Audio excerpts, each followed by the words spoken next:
Hi everybody. Today is Sunday, August 9th, 2020. And as my friends and family know, I'm a pretty private person, so this is a new experience for me, going public and sharing my health journey. So for those who don't know me, my name is Dr. Robi Tamargo, and I'm a clinical psychologist in private practice in Ponte Vedra Beach in Jacksonville, Florida. Today is day 95 of my illness, and I wanted to share my journey with you in an effort to help other people, increase people's awareness, and let other long haulers out there know that they are not alone. So I first became ill on Thursday, May the 7th, when I awakened with a terrible sore throat, an excruciating headache, and a hoarse voice, a dry cough, pressure in my chest, shortness of breath, and no appetite. 4 days later, I developed a fever despite being on Tylenol. I had 104 fever. Later that same day, I developed diarrhea that went on to last for essentially 66 days. As you can hear, I still have a hoarse voice, but over the course of this illness, I have had a variety of symptoms. On day 6 of the symptoms, I awakened with conjunctivitis, which is usually known as pink eye, and my right eye was frozen shut with mucus. And ever since that day, I've had blurry vision. The conjunctivitis resolved in just a few days, but the blurry vision has never resolved. I feel like my eyes are very swollen and they burn, and it's just difficult to see. Like I need a new prescription. A couple days later, I developed chills, and since then I alternate between freezing and boiling, and so I go from having on flannel pajamas and socks and a winter sweater and a blanket to having to get into my workout gear, so I have very little clothing on. So it's been quite a variety of symptoms. On day 20, I developed a chicken pox-like rash across the middle of my back. I had chicken pox when I was a little girl, and so we wondered if it was shingles, but it wasn't a shingles. It really looked like chicken pox-like blisters.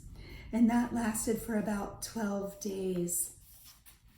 I forgot to mention that on the first day of my symptoms in the afternoon, I suddenly had the left half of my face become numb. My left nostril, my left lip, this whole side became numb. My arm was numb here, and my left top of my thigh.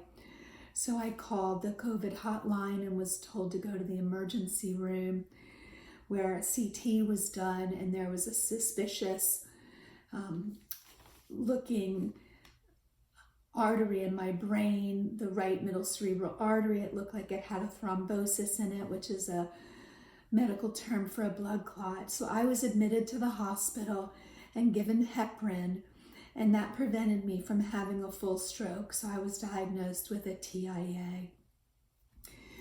Then I just continued to be cared for at home with the typical azithromycin and prednisone and cough medications, and I had multiple courses of those things, and then I started to get well, and the very manly voice that I had started to dissipate.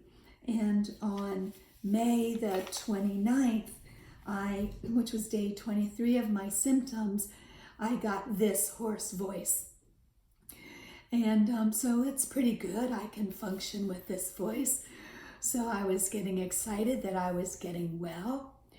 And on June the 8th, I actually awakened with a completely normal voice. I still had all the other symptoms, but my respiratory symptoms really got a lot better.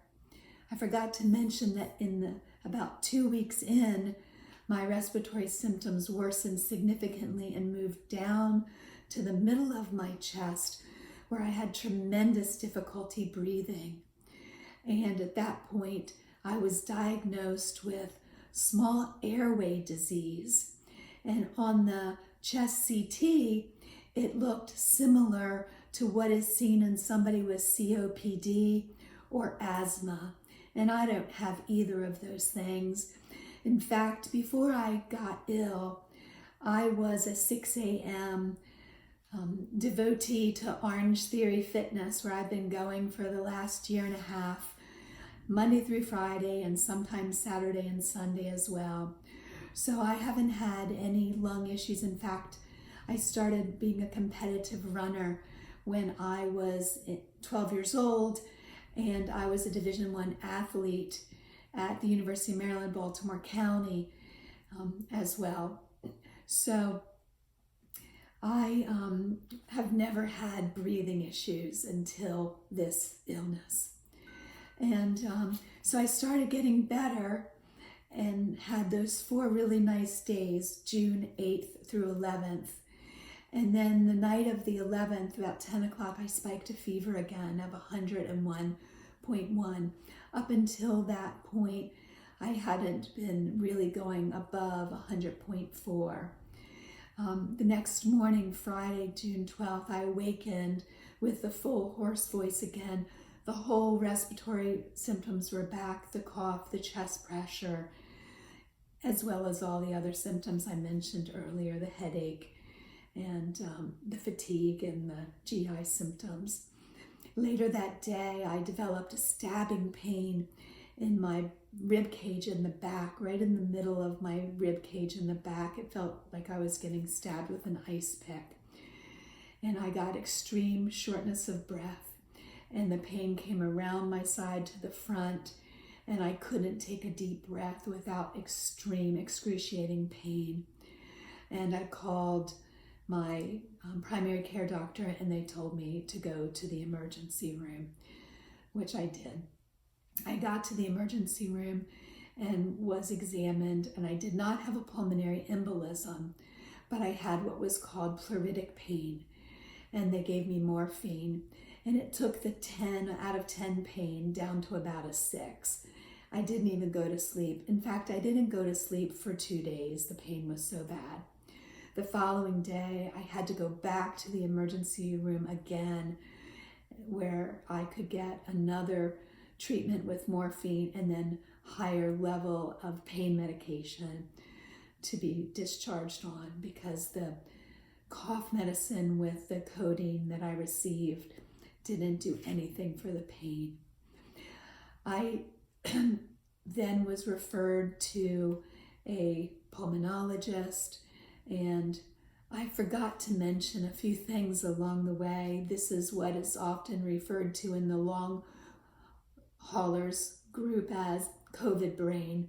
I forgot to mention that I started seeing the most amazing primary care physician, Dr. Anthony Nioso from Baptist Healthcare. He has been an amazing primary care physician who has done everything he could to make me more comfortable. But before seeing him, I was seen by the phenomenal rock star neurologist, Dr. Syed Assad from Universal Neurocare here in Jacksonville. And Dr. Assad literally has saved my life on multiple occasions now, because after I reported to him on June the 2nd or 3rd that I was having horrible stabbing pains that lasted 7 hours in my right foot, and after that both of my feet turned red and purple, and all 10 of my toes started burning, he was able to diagnose me with what is referred to as COVID toes, but mine were my feet, and that I was having microclots. And he was astonished that I wasn't discharged from the hospital on a blood thinner after my blood clot in my brain, but I was not. And he immediately put me on Eliquis. And believe it or not, 2 days after he started me on Eliquis, I finally got relief of the headache that I had had up until that date. So I had essentially had a headache for 30 days without any relief until he started me on that. So I'll shout out to Dr. Assad for literally saving my life. More about that in a few minutes. But after the next emergency room visit, I got a referral from Dr. Assad to Dr. Jennifer Fulton, who is with the Respiratory Critical Care Center of Baptist Health in downtown Jacksonville. And she is an absolutely amazing pulmonologist who immediately listened to me and heard the very clear and obvious signs of pleuritic pain. And she looked at my chest CT that was done originally at a different healthcare system and saw that I had inflammation, and she couldn't believe I hadn't been referred to a pulmonologist before and treated. But she took swift action and gave me an appropriate dose of prednisone, which was literally 3 times more than the 2 doses I had been given before. And she also prescribed Symbicort and albuterol inhalers. And that began a 34-day course of that treatment before I improved significantly. I'm not free of the pleuritic pain, but it's very mild now. And in fact, she and Dr. Assad and Dr. Nioso just started me on another course of the prednisone to add to what I'm doing with the Symbicort, because I had a horrible episode earlier this week in which I became profoundly short of breath in the shower. But I'll stop for a second and go back to what happened on Tuesday, August the 4th, so I can tie this all together. Tuesday, August the 4th was day 90 of my symptoms, and about 6:20 or so in the evening, I had walked out to the kitchen to get some water because I was very thirsty and I'd had chills and fever off and on all day. So I wasn't feeling right, so I went back to my bedroom and took my temperature, and it was 100.4. And all of a sudden, I felt my chest absolutely beating out of my chest cavity. So I took my Apple Watch and I put it on the heart monitor, and it said that my heart rate was 186. Now, you remember I mentioned earlier that I'm an Orange Theory girl, and I don't ever hit 186, even going all out. And so I knew that that wasn't a good heart rate. So I got up on my bed and I tried to get my camera ready so I could get some photographs from my physician so that he could see. And as I was looking at my Apple Watch, it went from 180 down to 45. And then within the same few seconds, it went back up and back down, and it was doing that for several minutes. And I took those pictures and sent them to my husband, who came into the room with his mask on and said, "You need to check and see if you're having AFib." So I went to my Apple Watch and put the AFib app on, and it said that I was in atrial fibrillation and to call for 911. So rather than do that, I called Dr. Nioso and got his online emergency person, and they said they'd have him call me. In the meantime, I went ahead and got ready to go to the hospital, and we went and got in the car to start heading towards the hospital. We weren't out of our front gate yet when Dr. Nioso called and immediately told me to call 911. And then I told him I was in the car already, and we were right by the firehouse. Should I go there or go ahead and go on to the hospital? And he directed me to go to Baptist South Hospital, which I did. And when I got there, they segregated me from everyone else and then hooked me up to the pulse oximeter to do the triage.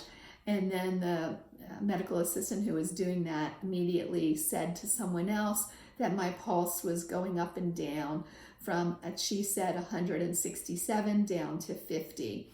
And then they just sort of swooped me back in to the COVID isolation space, and the emergency room doctor was at my side before they were able to do anything else. And she had her stethoscope on my chest, listening right away while the nurses were working very hard to get the EKG connected.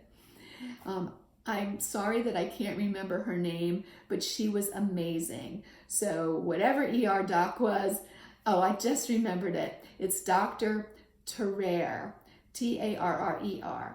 And she was phenomenal, so reassuring, so comforting.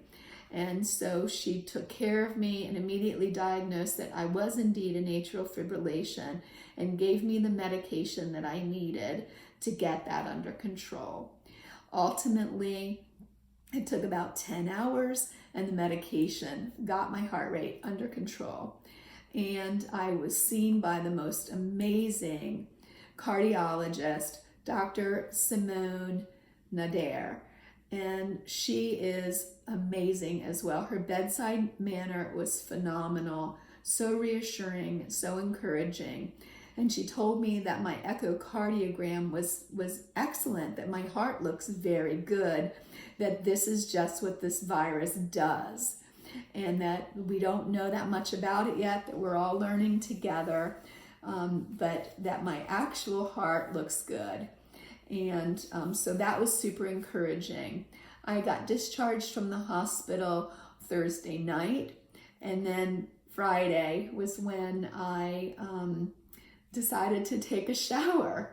Such a simple thing. And I got into the shower. It was about noon, and started trying to wash my hair. And I became so short of breath, just the act of having my hands over my head, that I had to sit on the floor. And I sat there for a while and I couldn't get off the floor. So I managed to pull the towel down and open the door and crawl out. And I tried to get a hold of my husband with my iPad and FaceTime him, and he didn't answer. I tried to FaceTime my daughter and she didn't answer. So then I FaceTimed my best friend, who also happens to be my office manager, Patty Hessman McGill, you rock girl.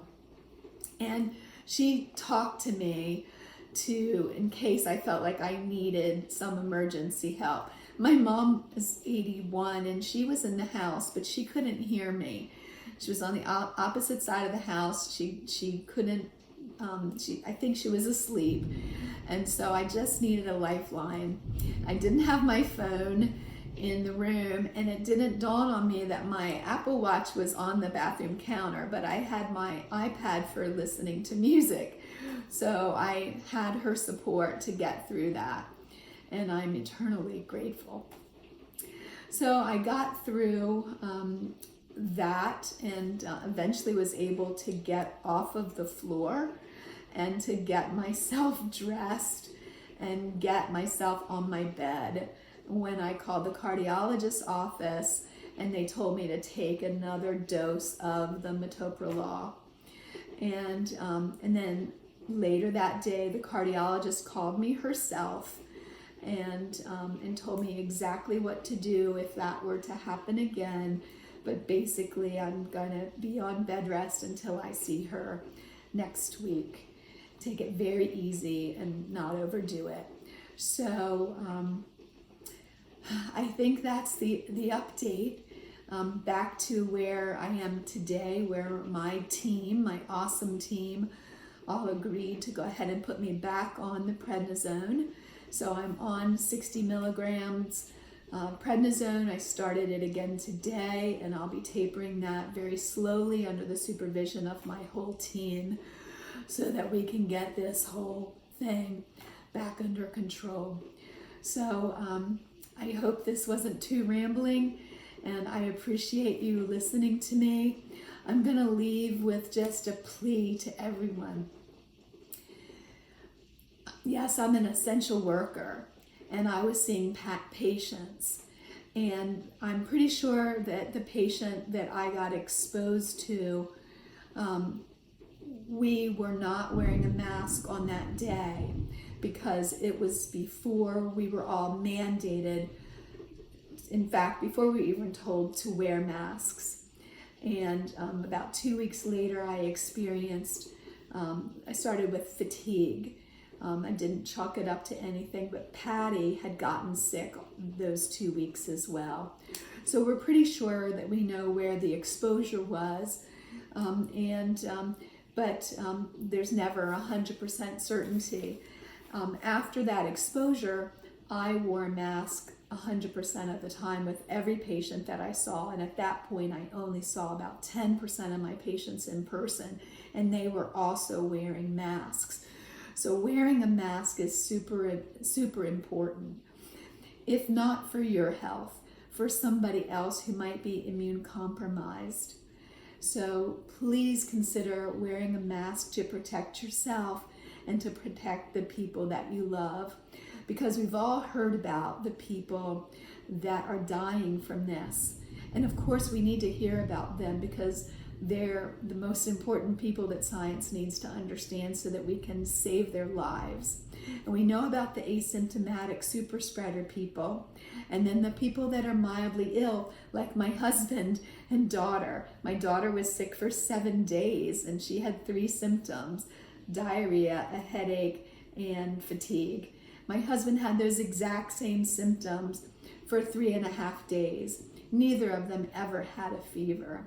And my daughter wasn't tested early enough to know whether she had it for sure. But my husband was tested, and he tested positive. He has the antibodies. So he got sick on my day 34 of symptoms. So my daughter was sick immediately when I got sick. So it's really important to protect yourself as well as protect other people. So, and the last thing I want to say is I want you to be aware of the group of patients that I fall into. We're not the mild and we're not the severe. We are the moderately ill people that are called long haulers. And we're people that have been sick for over 3 weeks. And I have people in my support group. It's called long hauler COVID fighters that have been sick for 6 months. They have literally been sick since March, and they are still ill and they are still battling. And there are a lot of people, their family and their friends, that don't believe that they're actually still this ill for this long.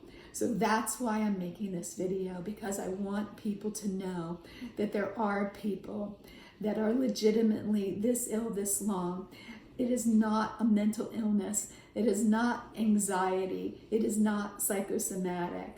These are the vagaries of this virus and how it is attacking every system in people's bodies.